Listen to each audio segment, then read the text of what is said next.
Say Deja Novembre. The first birthday I remember, I must have been about 3. I don't remember details, only that I got up very early before my parents knew I was awake, though I think they were both awake and busy. I don't remember. I remember going through the still house. It was a brief excursion, since at the time we lived in a railroad apartment for the initiated. That's an apartment where the rooms follow one another in a row. Long and thin. One room thin, though we did have a large hallway which accommodated my brother's trundle bed carved out of my paternal grandparents' house. I understand they converted the storerooms to accommodate my parents.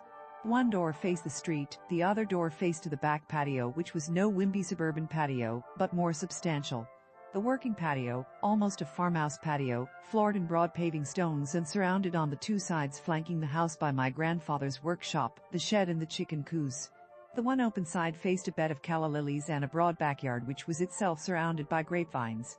Both doors had glass panels which provided the only natural daylight in the house. Since we lived in the kitchen, that back door was open almost all the time we were awake.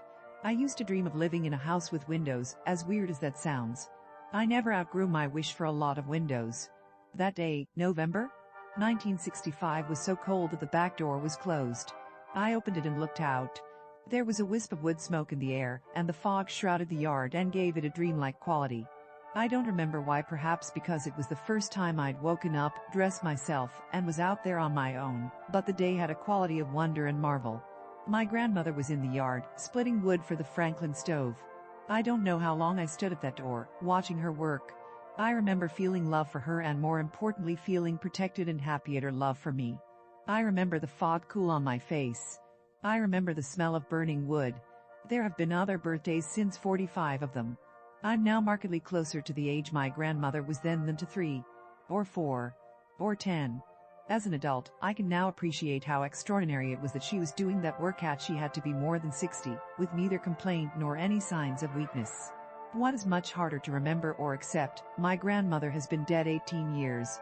I have sons who, I think, depend on me the way I depended on her. But in my mind, I'm still standing there, my hand on that green kitchen door, looking out with new eyes at a world full of wonder and magic, and the one woman who, more than any other, though my mother is formidable in her own right, molded me into who I am. If you like this content and want to support this channel, the blog, and Sarah's continued writing, please like and subscribe. If you really enjoy the content, please come and join the fun at accordingtohoyt.com.